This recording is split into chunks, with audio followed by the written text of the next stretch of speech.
Last video में हमने बात की थी फ़िल्टर कॉन्टेक्स्ट के बारे में। तो आज हम बात करेंगे रो कॉन्टेक्स्ट के बारे में। एक बात याद रखें कि रो कॉन्टेक्स्ट और फ़िल्टर कॉन्टेक्स्ट दोनों साथ साथ वर्क करते हैं। जैसे कि आपको यहाँ पे नज़र आ रहा होगा, यहाँ पे हमने सब कैटेगरीज़, पहले कॉलम में सब कैटेगरीज़ हैं और फिर उनकी सेल है। तो यहाँ पे फॉर एग्ज़ाम्पल हम ये लेते हैं कैप्स, और उसके सामने जो टोटल सेल है वो है 20,000 समथिंग है। तो ये वैल्यू कैसे कैलकुलेट हो रही है? सबसे पहले इस पर फ़िल्टर अप्लाई हुआ है। कौन सा फ़िल्टर अभी अप्लाई हुआ है? अभी इस पर फ़िल्टर अप्लाई हुआ है कैप्स, और उसके बाद ये जो वैल्यू ये कैलकुलेट हुई है। अब ये वैल्यू कैलकुलेट कैसे हुई है? ये जो वैल्यू है ये रो कॉन्टेक्स्ट के बगैर ये कैलकुलेट नहीं हो सकती। तो चलें इसका डायग्राम में जाते हैं कि फ़िल्टर कैसे यहाँ तक पहुँचे हैं। हम इस पर मॉडल पे जाते हैं, और मॉडल में आप देखें यहाँ पे हमारे पास है प्रोडक्ट सब कैटेगरी, ये टेबल है। यहाँ से कैप्स सेलेक्ट हुई, फ़िल्टर अप्लाई हुआ कैप्स का फ़िल्टर जो है वो मूव हुआ। एक बात याद रखें कि जो फ़िल्टर्स हैं वो वन टू मैनी साइड पे मूव हो जाते हैं, ठीक है, प्रोपेगेट करते हैं फ़िल्टर्स। कैप्स का फ़िल्टर यहाँ पे मूव हुआ प्रोडक्ट्स टेबल में, और हमें वो वाली प्रोडक्ट्स फ़िल्टर हो गई जो कि कैप्स को बिलोंग करती थी। उसके बाद वो जो सेट ऑफ प्रोडक्ट्स थी उनका जो फ़िल्टर है वो सेल के टेबल में मूव हुआ, और वो प्रोडक्ट्स हो सकती हैं कोई 15 हो या 20 या 25 या जितनी भी हो सकती हैं, वो यहाँ पे आ गई, ठीक है। अब वो जो जितने भी हमारे पास उसकी अमाउंट है प्रोडक्ट्स की, वो हो सकता है 20, या फॉर एग्जाम्पल हम कहते हैं कि वो 50 प्रोडक्ट्स हैं। अब उन 50 प्रोडक्ट्स को रो बाय रो आइट्रेट करने की ज़रूरत है। जब तक हम रो बाय रो आइट्रेट नहीं करेंगे हम उनको कैलकुलेट नहीं कर पाएंगे। आइट्रेशन के लिए हमें किस चीज़ की ज़रूरत होती है? उसे हम कहते हैं रो कॉन्टेक्स्ट, ठीक है। जैसे कि मैं इस टेबल में जाता हूँ, और ये है हमारा सेल का टेबल। पहले फ़िल्टर अप्लाई हुआ प्रोडक्ट सब कैटेगरी पे, सब कैटेगरी ने फ़िल्टर जो है वो मूव कर दिया प्रोडक्ट्स की तरफ, और फिर प्रोडक्ट्स ने अपना फ़िल्टर जो है वो मूव कर दिया सेल की तरफ, ठीक है।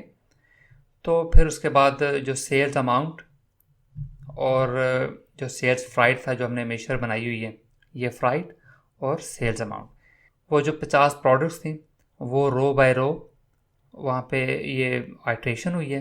रो बाय रो आइट्रेट, सामने उनको आइट्रेट किया, साम एक्स ने उनको आइट्रेट किया रो बाय रो, और फिर हम वहाँ तक पहुँच गए, ठीक है। उन सारी 50 प्रोडक्ट्स की जो सेल अमाउंट और फ्राइट था उनको कैलकुलेट किया। फ़िल्टर कॉन्टेक्स्ट और रो कॉन्टेक्स्ट को समझने के लिए एक सिंपल सी मैं आपको एक एग्जांपल देता हूँ कि जैसे कि हमारे पास एक फॉर एग्जांपल हम ये कहते हैं कि हमारे पास एक बिल्डिंग है जिसके 50 फ्लोर हैं, ठीक है, और 37th फ्लोर के ऊपर कोई चीज़ पड़ी। अब फॉर एग्जांपल वो जो चीज़ है, लाइक हम कहते हैं कि 37 कंप्यूटर कहाँ पड़ा हुआ है जी, ये हम कहते हैं कि कंप्यूटर कहाँ पड़ा हुआ है, तो कंप्यूटर पड़ा हुआ है 37th फ्लोर पे। तो ये इन्फॉर्मेशन जिसने हमें, यह इस इन्फॉर्मेशन का हमें कैसे पता चलेगा वो 37th फ्लोर पे पड़ी हुई है? ये हमें दी फ़िल्टर कॉन्टेक्स्ट ने। क्या हमें पता चल गया कि हमारा जो कंप्यूटर है वो 37th फ्लोर पे पड़ा हुआ है। अब उस 37th फ्लोर पे कैसे जाया जाए?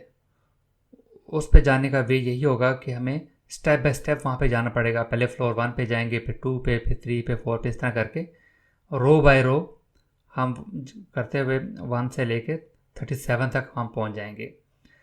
तो उस वैल्यू तक, उस फ्लोर तक पहुँचने के लिए हमें किस चीज़ की ज़रूरत है?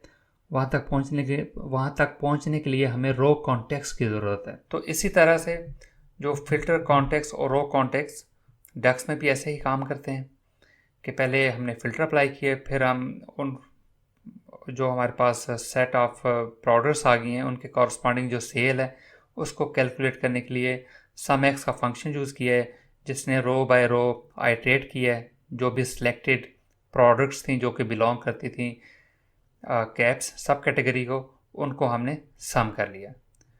तो ये है कि तो इसमें हमने देखा कि फ़िल्टर कॉन्टेक्स्ट और रो कॉन्टेक्स्ट कैसे आपस में वर्क करते हैं। जब भी कोई चीज़ कैलकुलेट की जाती है तो सबसे पहले फ़िल्टर अप्लाई होते हैं, उसके बाद उनको आइट्रेट किया जाता है, और जब हमारी आइट्रेशन कंप्लीट हो जाती है तो फिर जो भी हमने वहाँ पे फंक्शन यूज़ किया होता है सम एक्स हो गया या मिन एक्स हो गया या मैक्स एक्स, कुछ भी कोई भी फंक्शन, कोई भी आइटरेटिव फंक्शन, वो उन पे अप्लाई कर दिया जाता है।